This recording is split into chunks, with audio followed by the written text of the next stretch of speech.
Hello guys, mentor Sunil video number 364 आपके सामने। अब तक इस चैनल पर 500 वीडियोस आ चुके हैं। ये पिछली बार हम लोगों ने बात की थी और 364 वीडियोस सिर्फ ऑटिज्म और एडीएचडी पर बात करते हैं। सो दैट मीन्स इतनी बड़ी ये फील्ड है जिसके बारे में जितनी बात की जाए कम है। आज हम एक और बात करेंगे। कई लोग ये सवाल पूछते रहते हैं कि आप सेंटर्स पर जाकर के थेरेपी कराएं या कुछ ऐसी चीजें जहां पर आपको होम ट्रेनिंग मिलती है। जैसे हमारे यहाँ से भी आपको होम ट्रेनिंग मिल जाती है, तो ऐसे कई सारे सेंटर्स भी हैं जो आपको होम ट्रेनिंग भी दे देते हैं, ऑनलाइन ट्रेनिंग भी दे देते हैं। तो ये कैसे आप डिसाइड करें, क्या करें, इसके बारे में जरूर मैं आपको गाइड करूंगा। जल्दी से चैनल को सब्सक्राइब कीजिए, लाइक कीजिए, शेयर कीजिए, पूरी दुनिया में फैला दीजिए। मुझसे बात करने के लिए 8168790299 मेरा मोबाइल नंबर है, +91 इंडिया का एसडी कोड जरूर लगाएं अगर आप इंडिया के बाहर से कॉल कर रहे हैं। इंडियन कंसल्टेशन 1000, इंडिया के बाहर से कॉल कर रहे हैं 2000 रुपीज अकाउंट ट्रांसफर देकर आपको मेरा अपॉइंटमेंट इजीली मिल जाता है।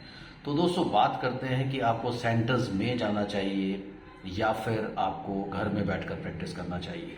सबसे बड़ी बात है कि दोनों ही चीजों की अपनी अपनी एडवांटेजेस हैं और अपनी अपनी डिसएडवांटेजेस हैं। सो एडवांटेज क्या है? एडवांटेज सबसे ज्यादा बड़ा ये है, अगर आप सेंटर को ज्वाइन कर लेते हैं तो आप रेगुलर एक डिसिप्लिन बना करके सेंटर में जाते हैं। बट एक बात आप हमेशा याद रखिए कि चाहे आप सेंटर में जाकर के थेरेपी लें, चाहे आप घर पर बैठ करके थेरेपी लें, आपको दोनों ही सूरतों में खुद से, अगर आप खुद से लेबर करना चाहते हैं, खुद से अपने बच्चे के साथ मेहनत करना चाहते हैं, तभी आपको रिजल्ट्स मिल सकते हैं। क्योंकि सेंटर में भी अगर आप जाएंगे, आधा घंटा, 1 घंटा, 15 मिनट, 20 मिनट, अलग अलग चीजें होती हैं। अगर आप एक सिंगल थेरेपी के लिए जाते हैं तो 20 से 25 मिनट से 30 मिनट का सेशन हो सकता है। कई जगहों पर जब आप जाते हैं वहां पर आपको 2 घंटा, 1.5 घंटे के लिए रखते हैं, जिसमें speech therapy, behaviour therapy, OT और ये सब चीजें होती हैं, एबीए होता है। तो इसमें सारी की सारी चीजें आती हैं। तो आप 1.5, 2 घंटा सेंटर पर स्पेंड करते हैं, but that is very very costly. तो ज्यादातर लोग वहां पर अफोर्ड नहीं कर पाते। सबसे बड़ी अफोर्डेबिलिटी, अगर आप जजमेंट बना लें, अगर आप डिटर्मिनेशन कर ले कि हम बच्चे को खुद से ट्रीट करेंगे और अच्छे से ट्रीट करेंगे, तो बेस्ट आपके लिए क्या होता है, आप होम ट्रेनिंग प्लान लें। वो आपको बहुत सस्ता पड़ता है। वो बड़ी मुश्किल से आपको 5 से 10 हजार रुपये महीने में पड़ जाता है इंडियन कंसल्टेशन में, अगर आप इंडियन लेवल पे जाते हैं तो, यानी इंडिया के अंदर। अगर आप इंडिया के बाहर से किसी को अप्रोच करते हैं या इंडिया के बाहर के लोग इंडियन किसी स्पेशलिस्ट को अप्रोच करते हैं, तो वो 15, 20, 25 हजार में महीने में आपको काफी सारे सेशंस दे देता है। उसमें क्या होता है, वीकली प्लान्स आपको मिल जाते हैं। एक हफ्ते के लिए आप कैसे प्रैक्टिस करा सकते हैं, वो घर पर आप आराम से बैठ करके प्रैक्टिस करा सकते हैं। तो ये चीजें आपके लिए बहुत ईजी हो जाती हैं और आपको एक कॉस्ट इफेक्टिव ये सब मिल जाता है। लेकिन अगर आप सेंटर्स विजिट करते हैं तो सेंटर्स में अराउंड, मैं इंडिया की बात करूंगा, 30 से 40 हजार रुपये महीना आपको खर्च करना पड़ता है। जबकि ये मैं कुछ मॉडरेट सेंटर्स की बात कर रहा हूँ। कई अच्छे सेंटर्स हैं जहां पर आपको 50, 60 हजार रुपये महीने तक भी खर्च करना पड़ सकता है। तो ये सारी की सारी चीजें आती हैं। I can not really name the centres कि आप किन किन सेंटर से पता कर सकते हैं, लेकिन ज्यादातर पॉपुलेशन इंडिया की ऐसी है जो 8-10 हजार रुपये महीने तक तो आराम से स्पेंड कर लेती है। बट अगर उससे ज्यादा पैसे होते हैं तो थोड़ा सा डिफिकल्ट उन लोगों के लिए हो जाता है। इसलिए बेस्ट ये होता है, होम ट्रेनिंग आप प्लान लें। होम ट्रेनिंग प्लान लेकर के डेडिकेशन, हमेशा बात करता हूं D3 प्रिंसिपल्स की, डिसिप्लिन, डेडिकेशन, डिटर्मिनेशन।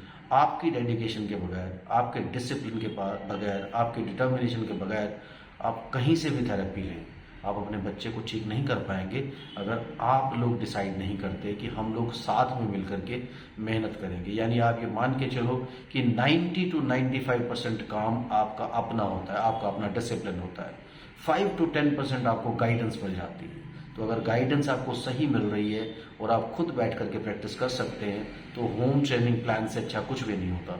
लेकिन अगर आप सेंटर्स में जाते हैं और आप घर आकर के बिल्कुल प्रैक्टिस नहीं कर पाते हैं, बच्चे को वो डिसिप्लिन नहीं दे पाते, आपको पता है कि जैसे आप सेंटर में गए, वहां तो ट्रेनिंग हो गया, घर पर आए, फैमिली सपोर्ट नहीं है, कोई कुछ कह रहा है, कोई कुछ कह रहा है, कोई कुछ कह रहा है, आपको बहुत सारे रिस्पॉन्सिबिलिटीज हैं। क्योंकि मैं हमेशा कहता हूँ, मदर से अच्छा थेरेपिस्ट कोई नहीं हो सकता।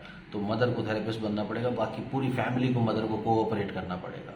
अगर वो कोऑपरेशन ही नहीं मिल रहा, फिर आप चाहे सेंटर्स में हैं, होम ट्रेनिंग कर रहे हैं, बहुत डिफिकल्ट हो जाता है। ये मैं बाकी के सारी फैमिली मेंबर्स को बोलना चाहता हूँ कि आप मदर को कोऑपरेट करें। जब आप कोऑपरेट करते हैं, आप उसको एक ग्राउंड देते हैं बच्चे के साथ काम करने के लिए, तो बच्चा जल्दी ठीक होता है। कोऑपरेशन में क्या चीज आता है, आप घर के कुछ काम मैनेज कर लें, मदर को थोड़ा सा फ्री कर दे ताकि वो प्रैक्टिस करवा ले। उसके अलावा अगर बच्चा तंग करता है, मदर बच्चे को कुछ बोलती है, तो नॉर्मली क्या होता है, बच्चा रोते हुए किसी और मेंबर के पास चला जाता है अगर जॉइंट फैमिली होती है, तो वो उसको पुचकारने लगते हैं, उसको पैम्पर करने लगते हैं। उससे क्या होता है, मदर का वैल्यू खत्म हो जाता है, मदर ने जो डिसिप्लिन सिखाने की कोशिश की थी वो सारी कोशिशें वेस्ट हो जाती हैं। सो बेटर यही है कि अगर मदर कुछ कह रही है, आप सब लोग अपनी आंखें बंद कर लें, साइड में हो जाएं। अगर आप नहीं बर्दाश्त कर सकते तो थोड़ी देर के लिए घर से भी बाहर निकल जाएं, लेकिन आप उस वक्त टोके नहीं। अगर आप बीच में टोकेंगे तो वो डिसिप्लिन रिएक्शन जो है एक रिएक्शन में कन्वर्ट हो जाएगा बच्चे का, जो रिएक्शन मदर के अगेंस्ट होगा।